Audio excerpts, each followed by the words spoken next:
रहमान अस्सलाम वालेकुम दोस्तों। नावल इश्क एक तमन्ना मुसन्फ़ा मोमना शाह किस्त नंबर 4। मुझे अपने घर जाना। एक लड़की सर झुकाए खड़ी धीरे से मैंने बनाए थे। शोला ने उसे तनकीदी अंदाज में सर से लेकर पैर तक तका था। फायदा नहीं है वापस जाने का, तो बेदाग है, फिर भी दागदार कहकर चुटला दिया जाएगा, धक्के देकर तेरे माई बाप के आंगन से निकाल दिया जाए। शोला ने बहुत नरमी से कहा।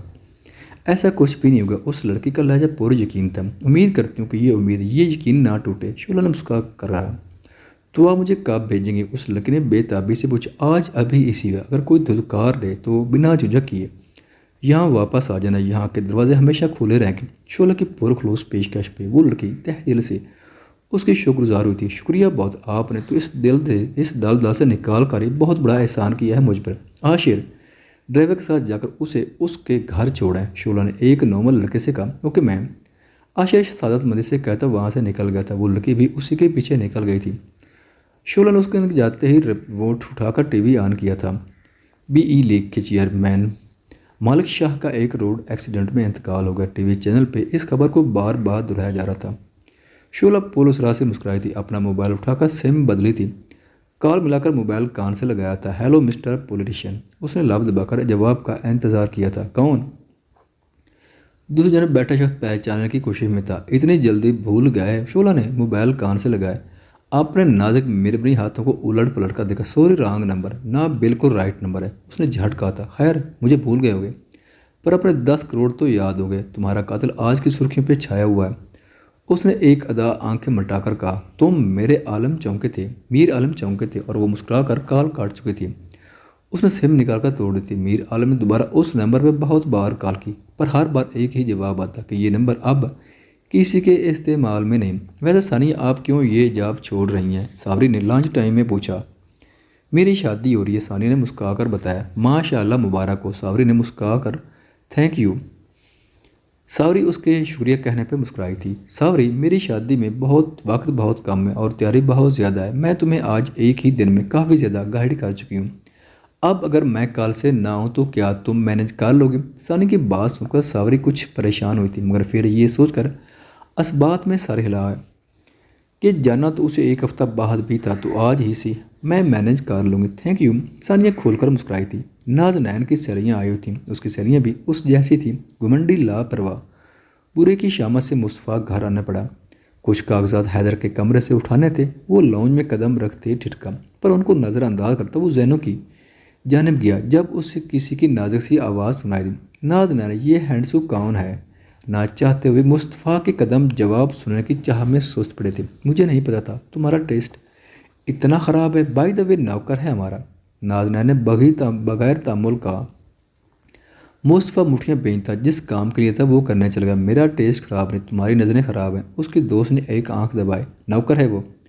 नाज़नैन ने चबा कर कहा। तो क्या हुआ? डैशन भी तो इतना है कि हम कोई और बात नहीं कर सकते? वो चिड़ी थी। हाँ, कर सकते हैं। उसकी सहेली ने जीनों को मुंतज़िर नज़रों से तका था।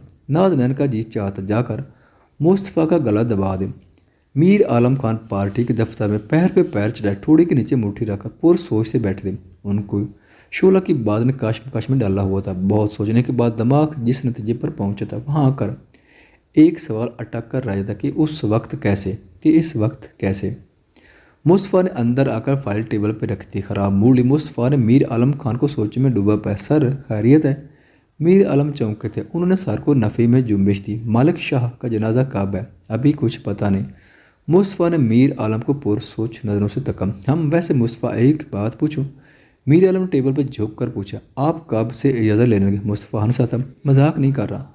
मीर ने चिढ़कर कहा। अच्छा चलें पूछे। मुस्तफ़ा रिलैक्स सा होकर बैठा। आज खबरों की सुर्खी पे कौन छाया? लो, ये भी कोई पूछने वाली बात है? ऑफ कोर्स, मालिक शाह की मौत।